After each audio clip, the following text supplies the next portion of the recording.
We're taking a look back at the history of GTV-9 here in Melbourne. We're inside the very first studio built here, Studio 1, and Pete Hitchener is joining us again to talk us through the history of this place. It's fascinating, isn't it? It's wonderful, isn't it? A large studio, the first one they built here. On the night that the place was officially opened back in 56 or 57, there was an invited crowd here, ladies in their finery, men in their dinner suits. The camera crews had white shirts and ties just to keep them from everybody else. In drove the Governor of Victoria in a large Humber Super Snipe and got out and officially opened the place.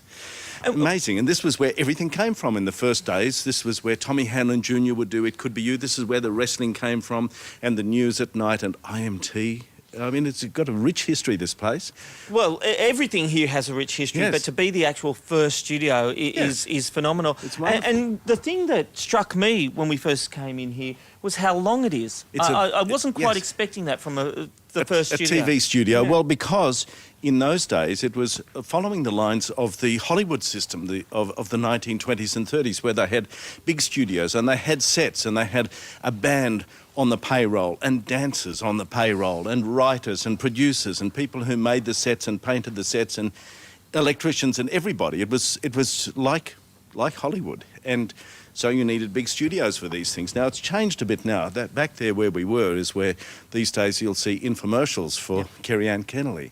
And in Melbourne you'd see the Sunday Footy show or Footy Classifieds come from there. There's a band shell hidden over there. We don't have a band anymore, never mind. It comes off CDs these days. And this, of course, is now used. Can you picture what this might be used for? I wonder. It couldn't be... Do you think that those initials there, right there on the desk, gives us any indication? And they're quite iconic, those initials, aren't they? ACA, Current Affair. Yes. This is the desk that Tracy Grimshaw sits at to present that show every night, right after the news. And it's, it's interesting. It's sharing a studio space with other productions. Yes. Obviously when Kerry-Ann's down here doing the actual show, she'll do it from down there. She does. That's exactly right. It's a very busy production centre, always has been. And in fact, that's a good segue to our next place that we're going to. Setting a cracking pace here. Because, as I mentioned, back in the old days, we had a band on the station. Yep. And they did musical numbers every night. And, of course, they needed to make it all sound good. And so they recorded them right here in what used to be the recording studio for the bands, which is now used... It's these days not a recording studio anymore, although back in the 70s, the Skyhooks were in here recording, and Billy Thorpe and the Aztecs, right here.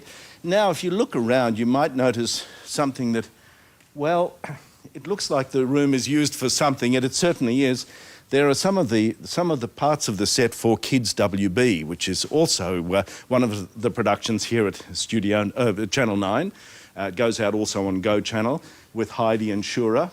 But what is amazing about this studio, Peter, is that it's a small studio, yes, but it's actually still a large studio. It is, and a bit untidy, but you expect that. Now, if you have a look at here, the staple of television all along has been a barrel. From the first days. From the very early days, and nothing's changed. A barrel to get people's entries so that they can win a prize. And the wheel... This is the Heidi and Shura wheel for Kids WB, so that they can give something away to a lucky person drawn from the barrel. So you give it a spin and who knows, your life could change forever. That's what television does. It's the dream factory. Well, and this place was the dream factory. It was. Some of the people, some of the stars that have come through here. Oh, everyone came through this place, and it is I've worked here since 1974, and I love it. It's just part of the fabric of Melbourne. It's terrific. Well, Peter, thank you very much once again for taking the time. We will have more videos from Peter. We're holding him ransom to... If you can stand it, if you've got the oxygen, you'll need all that. Well, you have such a rich history of this place. You know it. There's no one better to talk to. So thank you for taking the time out. Make sure you keep checking on facebook.com/9news. We'll keep uploading some more videos as the weeks go. Peter, once again, thank you very much. Good on you, Rob. Look forward to the next one. Thank you. Cheers. Fun, insightful interviews from a washed-up producer with nothing to lose. Night to night, but night to night, but night to night. It's good.